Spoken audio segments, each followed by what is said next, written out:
Okay guys, what's up? It's Alec here, and you were watching the second episode of Counting Macros for Beginners. And in this episode, we're going to be teaching you how to use Myfitnesspal to track macros. And shout out to Coach Rhea for the Jigglypuff shirt. Enjoy. Alright guys, thanks for watching. I'm glad you're here. So, today we're going to be going over how to use Myfitnesspal to track your macros. And if you haven't watched the first video of this series already, I'll put a card right here before linking to the video if you want to go ahead and watch that so you can get all caught up. But if you're already here and you're set and ready to go, you're going to download an app called Myfitnesspal. We're going to be going over 4 tips that you can use to help use...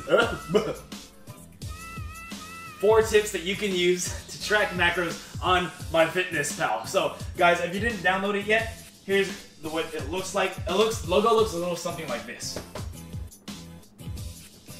There we go. So, a little something like that. And I want you to go ahead and download this. All right, now the first big tip that we can use for tracking macros on Myfitnesspal is that you can search for almost anything. You can search for almost anything on Myfitnesspal. You can search things like for caramel sauce. You can look at things like for cantaloupes, pork buns, and you know, sometimes you might even be able to find bread too. So all that stuff is always really cool to look up on Myfitnesspal. So when it comes to searching your food, just make sure you're specific. You can be specific on the things that you're searching, like if it's baked chicken, if it's grilled chicken. So be specific on what you're looking up, and then go ahead, just log it in. That's the beauty of Myfitnesspal. It has a huge database, and you can just look up a bunch of different foods on it. Alright guys, so our second tip is use the same entries for the same food. So I'll use an example. This is something my coach, bodybuilding coach Kyan, taught me. Fitness Angelo, shout out to Fitness Angelo for showing me and teaching me about how to work with these macros. But it's basically baked chicken breast USDA. That's the example I would use when I would track my chicken breast, because I would use the USDA entry, because that's what I learned from Kyan. So I would search up baked chicken breast USDA, and I would plug that in. The next time I would eat it, I know it's gonna sound easy, but sometimes we can mess up here, but just use the same exact entry. Because the thing in Myfitnesspal is some entries are different, and they'll differ a little bit. So they might have a few more grams of protein, a few less, they might have more fat. But the main thing that we're going for is consistency. You want to have those same entries because you want to be consistent on how you track your macros. Because then once you adjust it, that's when you're going to be able to know, oh, okay, that's what I'm going to do. Because I tracked it using the same thing. So you know exactly what entries you're using. Alright guys, so our next tip is meals that you did not make may not be as accurate. So here's why. When I'm making food at home, I can weigh all my food on my food scale, and I know exactly what I'm putting into it. I'm logging these ingredients, and I'm knowing what ingredients I'm usually buying and stuff like that, so I have more consistency. But if I go out to eat and I track the food there, I don't know if a lot of restaurants actually take time to use a food scale and weigh their food.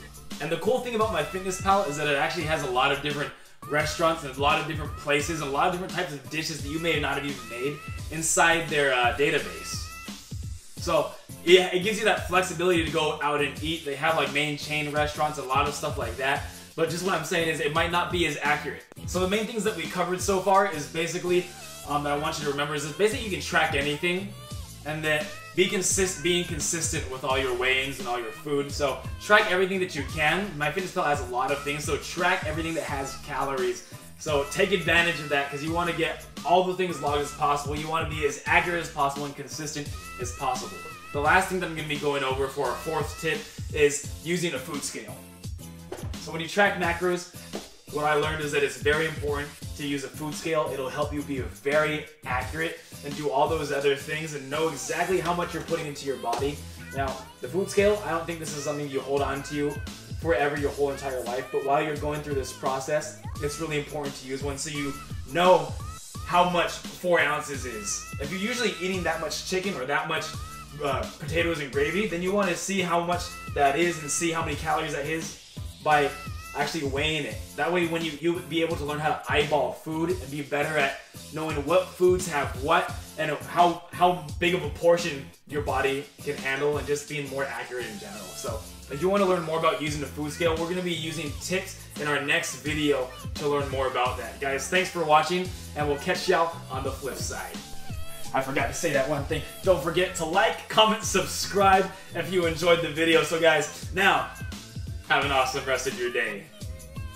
Well, not that you couldn't before, but go ahead, like, comment, subscribe.